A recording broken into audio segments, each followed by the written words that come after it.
Pernah nggak sih kepikiran gimana kedai kopi kecil di Cipete bisa sampai buka gerai di Belanda? People know their coffee, tapi yang mereka nggak tahu adalah how they manage operational risks supaya bisnisnya tetap berjalan dengan lancar. Halo semuanya, perkenalkan nama aku Dwi Cecilia dari kelas BK 5H.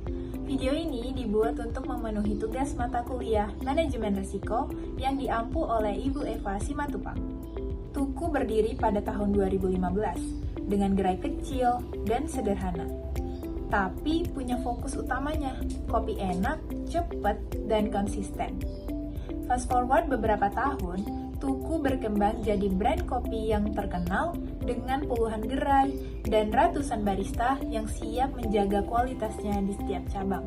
Dengan fondasi yang kuat, mari kita bahas 5 risiko operasional utama yang dihadapi oleh Tuku, beserta gimana sih mereka mengelolanya secara sistematis. Risiko pertama adalah pasokan bahan baku. Tuku sangat bergantung pada kopi, susu, dan gula aren khas mereka.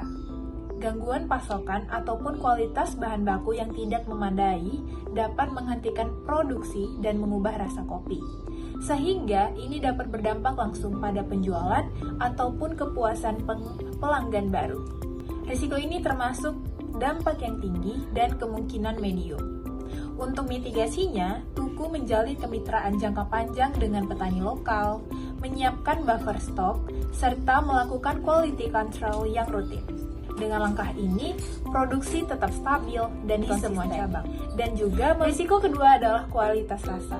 Dengan banyak cabang, menjaga rasa kopi agar tetap konsisten menjadi tantangan utama para coffee shop, termasuk oleh Tuku. Kesalahan takaran bisa membuat rasanya berbeda, berpengaruh pada kepuasan pelanggan dan juga reputasi dari brand tersebut. Risiko ini tergolong medium, namun dampaknya langsung terasa oleh pelanggan.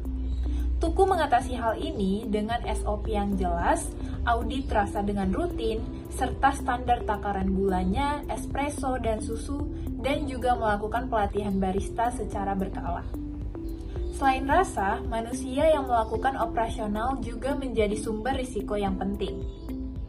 Risiko ketiga adalah human error. Dengan banyak barista dan cabang, kemungkinan kesalahan meningkat. Misalnya salah takaran, salah pesanan, hingga keterlambatan mengantar pesanan mereka. Dampak dari risiko ini bisa menurunkan efisiensi operasional dan juga kepuasan pelanggan, dengan kemungkinan terjadinya medium. Mitigasi yang dilakukan oleh Tuku meliputi pelatihan intensif, manajemen shift yang efektif, serta SOP yang jelas. Hal ini memastikan alur operasional tetap smooth and efficient. Setelah manusia, risiko lain yang perlu diperhatikan adalah kemasan. Karena setiap orang pasti melihat dari covernya terlebih dahulu. Apakah kemasan tersebut menarik gak sih? Jika persediaan habis atau kualitasnya tidak sesuai, minuman tidak dapat dijual. Sehingga ini berdampak pada penjualan dan pengalaman pelanggan. Risiko ini tergolong low medium, namun tetap penting untuk menjaga kualitas bisnis. Tuku mengantisipasi resiko ini dengan kontrak jangka panjang dengan supplier, buffer stok di gudang pusat, serta memiliki supplier cadangan. Dengan strategi ini, operasional tetap berjalan dengan lancar dan pelanggan merasa puas. Dengan bahan, rasa, sumber daya manusia, dan kemasan terkelola, resiko terakhir muncul saat Tuku melakukan ekspansi internasional. Resiko kelima adalah ekspansi internasional yang mencakup regulasi halal, dokumen impor, sumber daya manusia lokal, logistik lintas negara, dan menjaga konsistensi rasanya. Dampaknya ini bisa signifikan loh, karena gangguan dalam regulasi ataupun logistik dapat mempengaruhi distribusi dan reputasi secara global. Risiko ini tergolong medium. Untuk mitigasinya, Tuku menerapkan SOP global yang distandarkan, bekerja sama dengan distributor lokal, mengirim bahan baku penting dari Indonesia, serta melatih baristanya secara intensif. Dengan langkah-langkah ini, ekspansi tetap on track tanpa mengorbankan kualitasnya.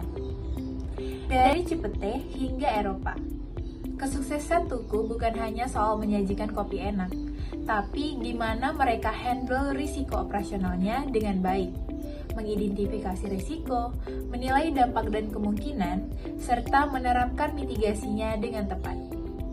So, think about it. Kalau misalnya kalian buka coffee shop juga, resiko apa sih yang paling penting? Thank you.